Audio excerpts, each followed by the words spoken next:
IELTS speaking. In speaking, remember, there are three parts. In IELTS speaking, there are three parts. Of course, the part 1, part 2, part 3. In part 1, your examiner is going to ask you scheduled questions. And scheduled question means those questions would be pre-planned, pre-decided. You would already have those questions in front of him or her. So they are going to ask you the questions which they have planned already. You just go there, you just sit on the hot seat, and they will start before the part 1. They will ask you about yourself. They would request you to introduce yourself. They are going to ask you about this thing. They will not adding the questions. Sorry? They will not add on further question in the part 1. Usually they do not do. But let's discuss it, how they do it and how you're going to tackle it. Anyways, in the beginning, when you will go for your exam, before they start the part 1 speaking, what they are going to do is they will ask you to introduce yourself, to tell them about yourself. This is only to relax you. Remember, the introduction part, the conversation you're going to have in the beginning, that is not the part of exam. Your introduction is not the part of your exam. Do remember that. But still, introduction is important because introduction is going to create a first impression on examiner's mind. Because your examiner is there to assess your speaking level. And you can impress your examiner, or you can prove him that you are a band 9 speaker by giving a perfect introduction. Now, the mistake that students usually make by giving an introduction is that they just take it like, I know about myself, I can talk about myself for minutes. But the reality is, when you are sitting in a place where people are there to judge you, you don't know that which information you should share. Or you can take it like there is a lot of information that you have about yourself. Now you have to make it precise in 3, 4, 5, 10 sentences. The best solution to do, or to give the best presentation, the introduction about yourself, is to prepare your introduction beforehand. You all know about your education. You all know about your work experience. You all know about your hobbies, your daily routine. It's better if you prepare your introduction beforehand, which you can do it now. And this introduction is not only going to help you in your IELTS exam, but in every speaking or in every new meeting. Because whenever you go on stage, you have to talk about yourself. Whenever you just simply interact with new people, you have to talk about yourself. What I was saying, your introduction, you have to prepare it beforehand.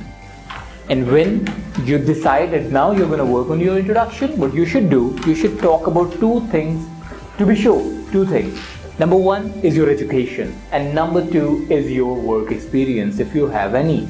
And if you do not have any work experience, just mention it, that I've just recently completed my degree or whatsoever it is, and I could not get an opportunity to work in an organization, but I'm planning to pursue in this career.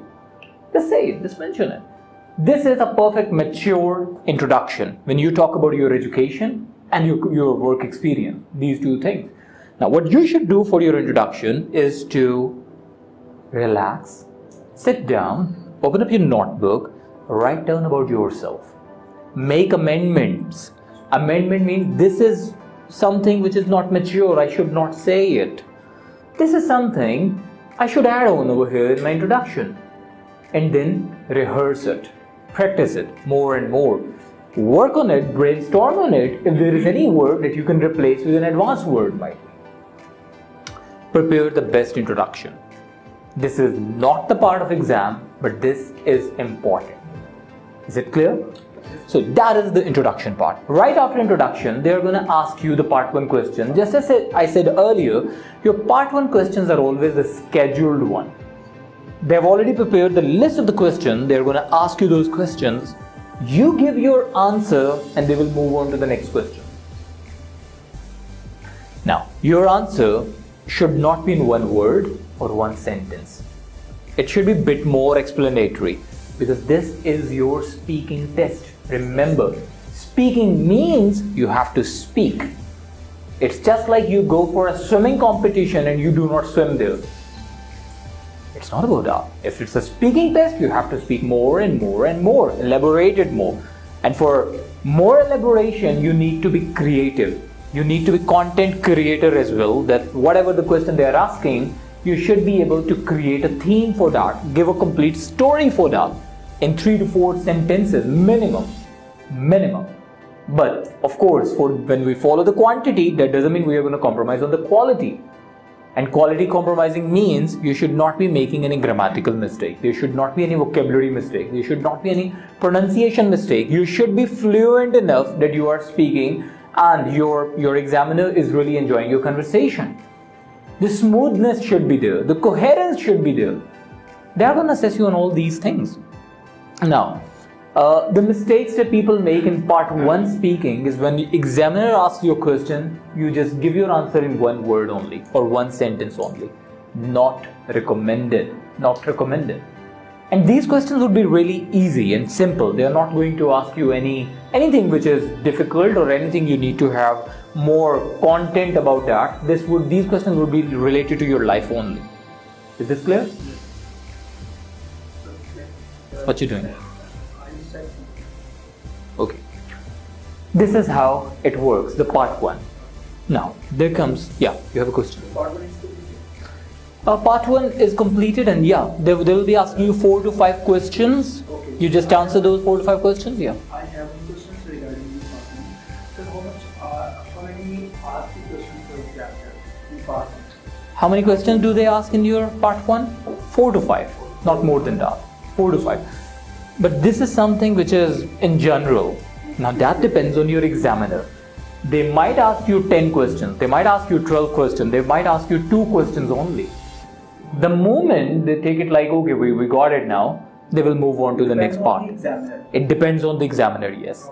And one more thing, remember, when you will be there in your speaking test, they will be recording it. Your speaking test will be recorded there. But remember, do not take the pressure of that recording. Why? Because that recording is just a proof that you appeared in your speaking test. They are not going to assess you on the basis of your recording. They are not going to listen to that recording later on. Relax yourself. That is only for the proof. Is this clear? Yes. Alright. Moving on to the part 2. In part 2, they give you a cue card. Cue card is actually a question card. They give you a card on which a paper or a question would be written. You just read out the question. There would be one main question and 2 to 3 sub-questions. For example, talk about the movie that you have recently seen. What was the name of the movie? How did you find that movie? With whom you have watched this movie? They're going to ask you sub-questions as well. And for this thing, they will give you 1 minute to prepare. 1 or 2 minutes to prepare usually. Yeah. Now, another thing. When they give you 1 or 2 minutes, do not start writing the content that you are going to speak. You cannot write the whole content. That is not possible.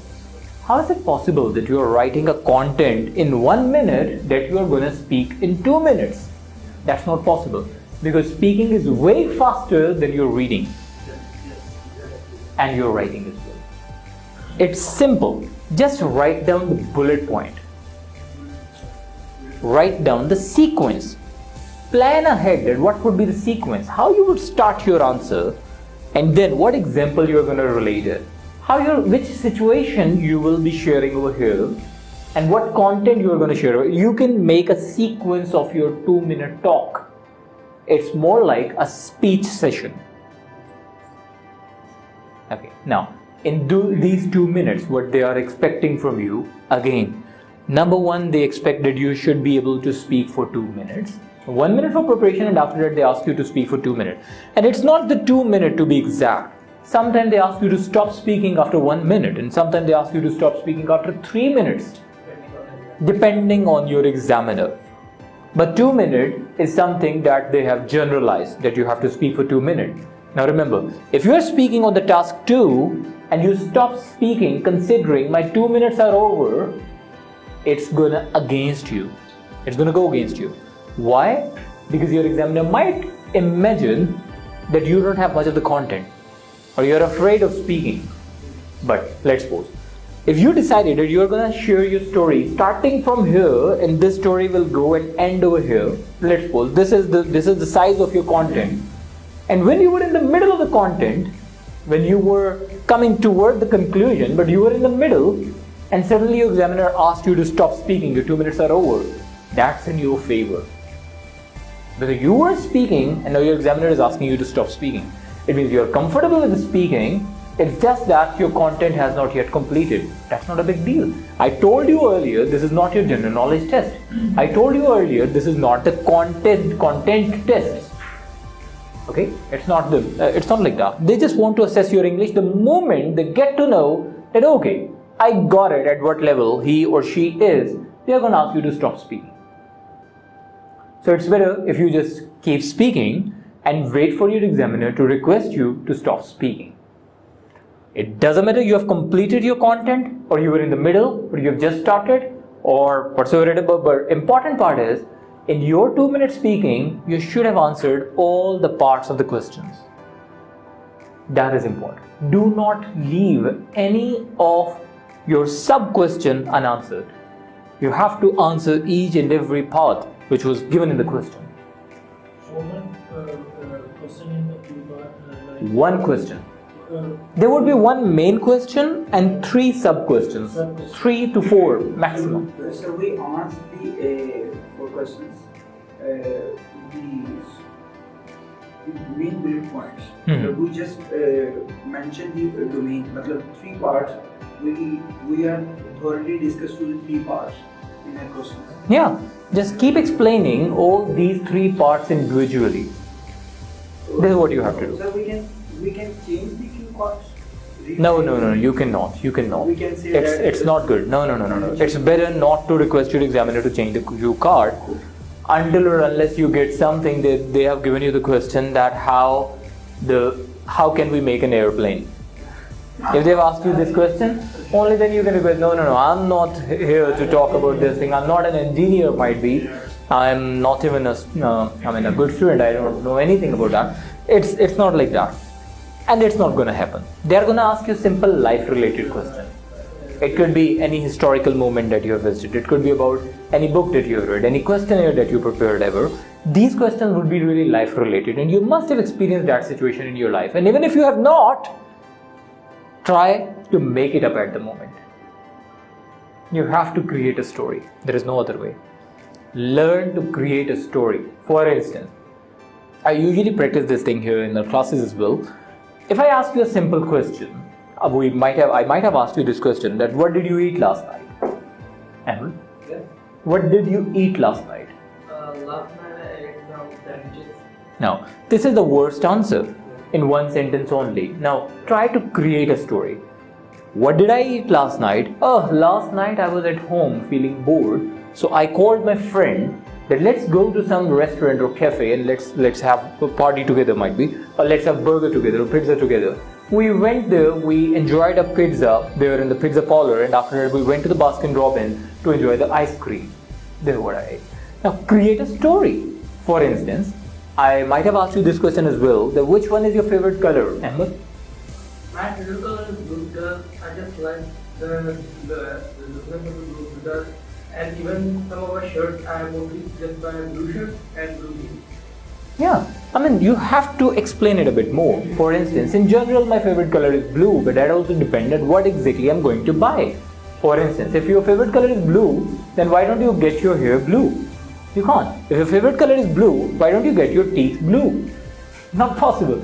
So, just keep explaining that somehow, which your answer could be. That depends on what exactly I'm going to buy. For instance, if I have to buy my shoe, I would prefer to buy in the black color. But if I have to buy a coat or a shirt or a pant, or of course you won't go for the blue belt, might be, if you're talking about the formal dressing. That depends on what exactly do I want to buy. But in general, if you ask me, my favorite color is blue. You have to explain it a bit. Create a story for a simple question. That's what you need to practice. Ask yourself simple question, or in the part 2 speaking, you go to Google, you can find thousands of IELTS part 2 speaking questions. Try to speak on those. I've already shared, or I can share, a book that contains all the sample answers. And you will see that how they are designing the whole question. If the examiner asked the questions regarding the yesterday and last year, with all sentence is create on the past sentence. Yes. Explain these. Yes, All that is a very good question. If the question is related to the past, remember your answer should only contain the past tenses. And there are a variety of past tenses available. For instance, past indefinite, past continuous, past perfect, present perfect continuous. So there are 4 tenses available for the past as well.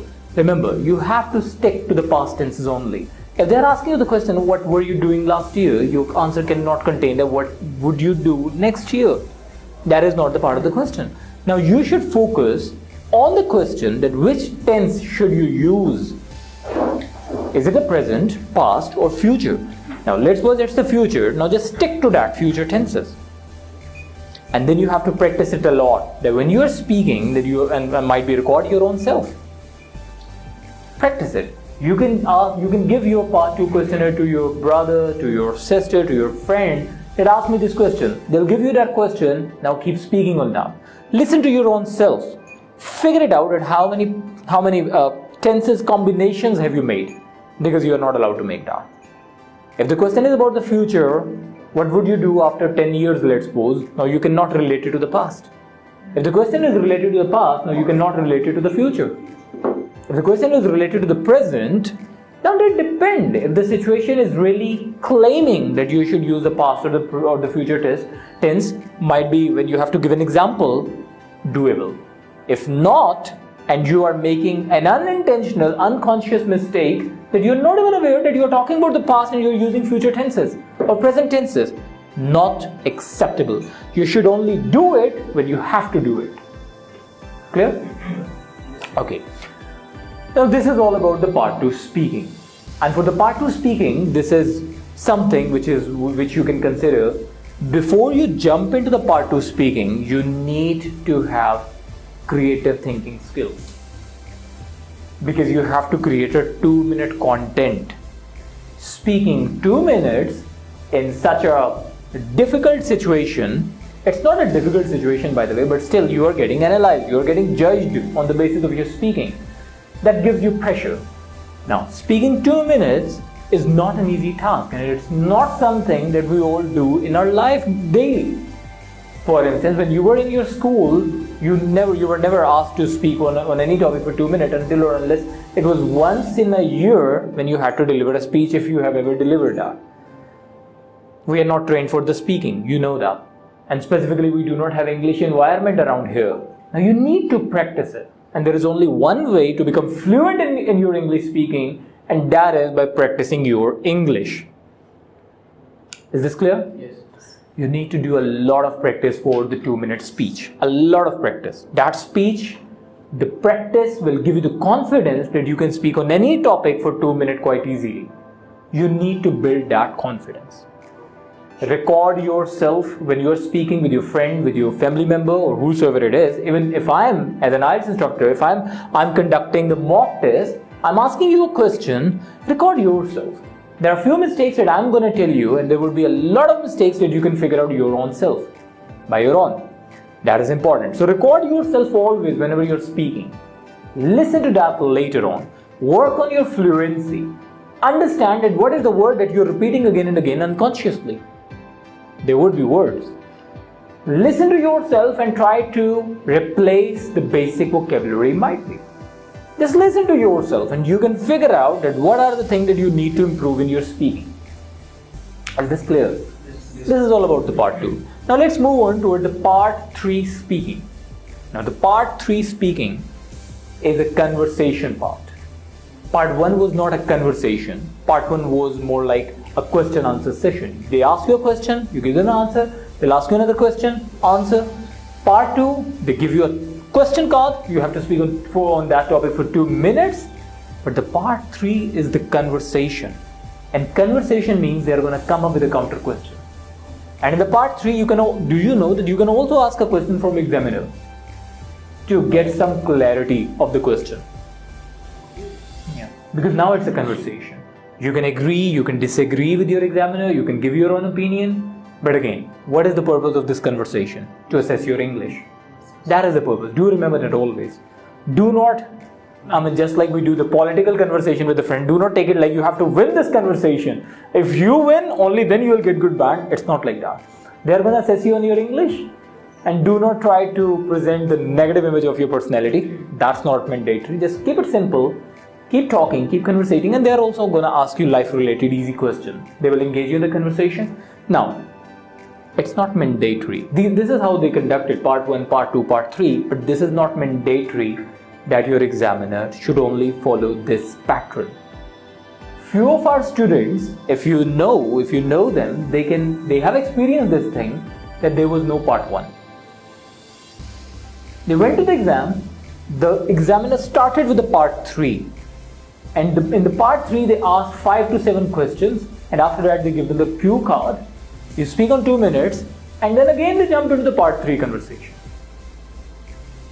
So they had part 3 twice. They can do that. They can do anything. Anything means, they know the pattern, they have their own domain.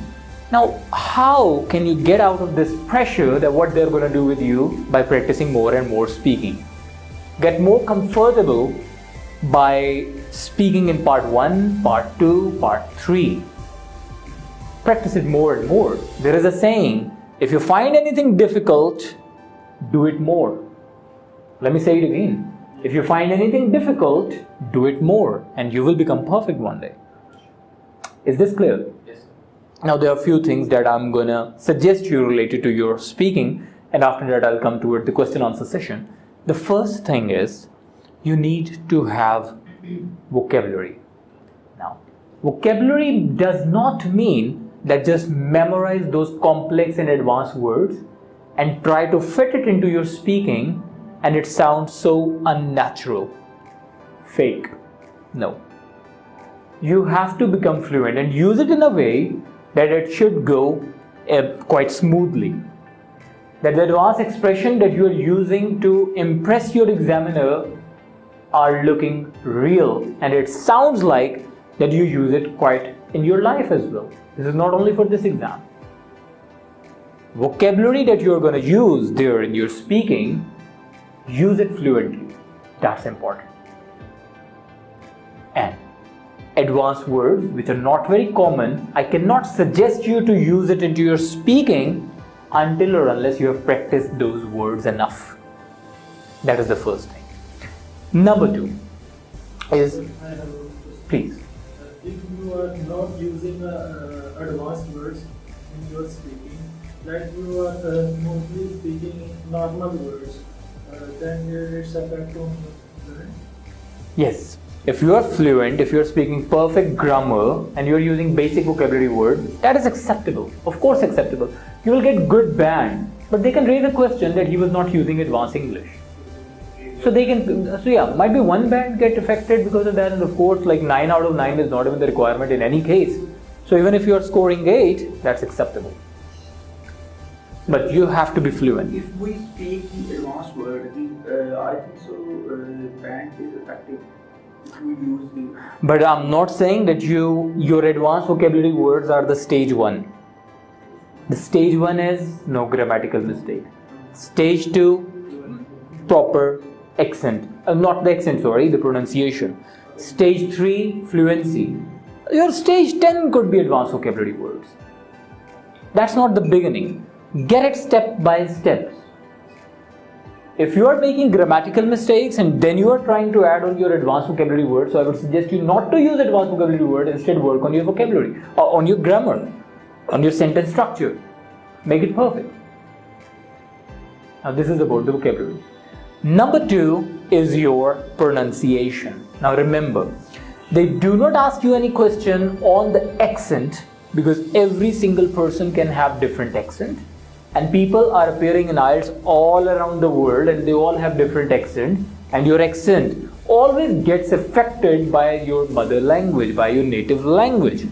So they will not consider your accent, but they will definitely consider your pronunciation. The words that you are pronouncing, is that the person able to understand what you are trying to say? Your pronunciation should be really good, that when you are speaking, your listener understands it quite easily. And how can you work on pronunciation? Now, pronunciation is something that you can never learn by reading or by writing. That is only possible by listening. All the vocabulary words that you know, that you speak in a perfect pronunciation, is not because of reading. This is only because of your listening. You listen to a word and you get to know that, all right, this is how we pronounce it. For instance, if I'm using the word listen, listen to me, there is no sound of T. But if you're trying to learn it through reading, you can see the T there, which is silent. Now, speaking itself is a very different domain that has no connection with reading, that has no connection with writing. Develop the listening skills if you want to improve your speaking, because these are the two combinations. The first combination is your reading and your writing. If you are a good reader, you are going to become a good writer. And if you are a good listener, only then you are going to become a good speaker. Try to listen to English conversations more and more and more. Is this clear? Any questions? Okay. Another suggestion is, now we need to have fluency. Fluency means you are speaking smoothly. For fluency, again, your practice is highly needed. Number one. Number two thing that you can do is to practice more the tongue twisters. Tongue twisters. Tongue twisters are those difficult combination of words that come together. And when you are speaking those words, your tongue jumble on the word and you are not able to say it out fluently, because there are different things. Difficult combination of words, number one. Number two, you get a pressure that there is a difficult combination coming on. You take a pressure and you mispronounce the word, or you give a very wrong pronunciation, speaking, the word speaking, and sometimes you even get struck because of that. Once this is the stage 10 of the fluency, if you are working on it, tongue twister, which is very common in the schools as well, whenever they are teaching you the speaking part. Now, tongue twisters are those difficult combinations. For instance, anyone who knows an example for the tongue twister? Which wristwatch is Swiss wristwatch? Which wristwatch is Swiss wristwatch? Which wristwatch is Swiss wristwatch? Say it. Which wristwatch is Swiss watch? Which wristwatch is wristwatch? Which wristwatch is Swiss wristwatch? Which wristwatch is Swiss wristwatch? Which wristwatch is Which wristwatch and This is a combination. We are talking about the speaking fluency. Tongue twisters are available in every language. For instance, it's very childish game when a student comes to you or a child comes to you and he asks you a question. Can you say पीतल की पतीली में पपीता पका? पीतल की पतीली में पपीता पका. पीतल की पतीली में पपीता पका. पीतल की पतीली में पपीता पका. पका. पीतल की पतीली में पपीता पका. पीतल की पतीली में पपीता. पीतल की पतीली में पपीता पका. पीतल की पतीली में पपीता पका. पीतल की पतीली में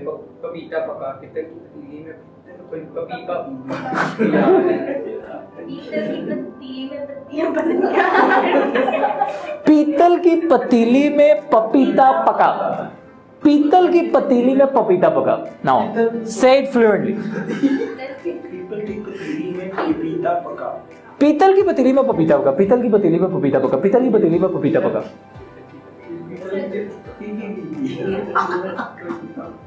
हाँ. पीतल की पतीली में पपीता पका. पीतल की पतीली में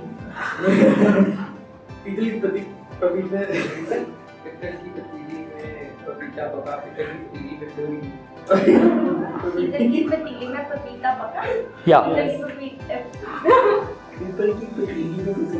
People नहीं पीतल. Yeah. Okay. पहले उर्दू में बताता हूँ, फिर उसको हम इंग्लिश में प्रैक्टिस करने लगे.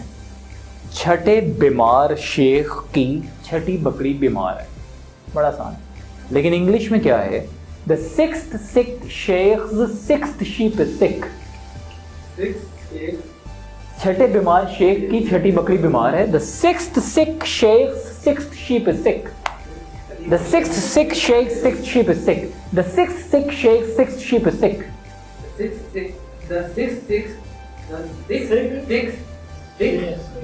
Yeah.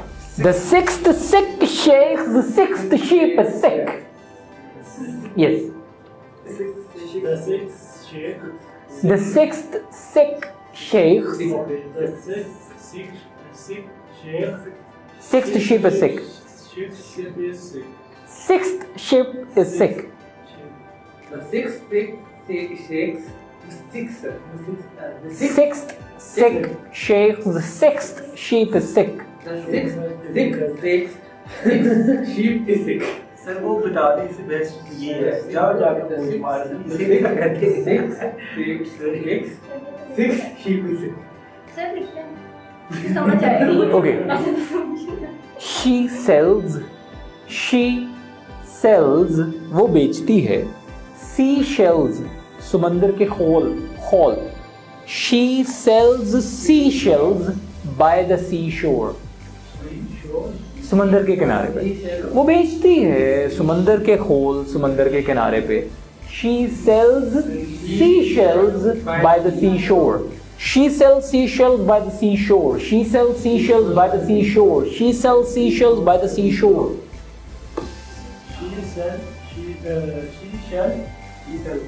She sells seashells.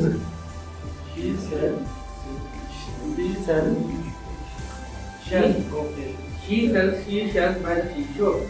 Seashore. She sells seashells by the seashore. She sells seashells by Seashells, not seashells. She sells seashells by the seashore. She sells. Sir, how much time you take to? Let me tell you. She sells seashore by the seashore. She sells seashells by the seashore. Yes. She sells seashells by the seashore. Yeah. Now say it fluently. She sells seashells by the seashore. Good one. Yes. seashell She sells. seashell She sells. seashell She sells. seashell She sells. She sells. Okay. Now these are the tongue twister. You all have experienced it. These are the difficult combination of words. When we try to pronounce these words fluently, you lose your fluency. Practice these words. This is the monster stage of fluency. Once you are able to do it, by practicing it more and more. And if you notice one thing, these are the two similar sounds. For instance, she sells sh, sir. She sells seashells. If you notice, sh, sir, and that becomes difficult for us to pronounce. Same as when you are speaking, and it also gives you a pressure in your mind that you should not make a mistake. When you are saying a tongue twister, this is the exact pressure when you get when you are sitting in an exam, that you should not make a mistake. That pressure handling will be in your control when you will practice these tongue twisters. This tongue twister is important. For the pronunciation part, another thing that you can do is to do the articulation. Now, what is articulation, if anyone knows? Yeah, no. Articulation means to read out some English content louder. That when you are reading it out, you are listening to it yourself. That is articulation. For instance, if you know people who really want to get a good command on their speaking, on these vocal, of the sound, of the pitch, volume, on everything related to speaking, what they do, they practice it more and more and louder. For instance, if a person wants to become a singer, what do? They practice every day louder. If you go to mosque and over there, you know it the way a person or a hafiz can read out the Holy Quran, can recite the Holy Quran. He has a wonderful accent. We do not have that. For instance, I've seen one video in which there was a person who was teaching Arabic to a student, and he was saying Saudi, and the person said Saudi. He said, Saudi, Saudi, Saudi, Saudi. He slapped him so hard, and he was like, oh. So, yeah, so they have the better pronunciation. How have they done it? If you see the practice part, they were reading it out louder. They were reciting it louder. Agree? Yes. And if you remember, when I was a child, or it's very common, parents used to do it in the past, that they used to give a newspaper to the child, to the kid, and they used to request, now read it out louder, and I'm doing my shaving, my hairbrush or something, but I'm listening to you. Just keep reading it out. So the child was reading out the newspaper. Or if you remember in your class, when the Park Studies class was going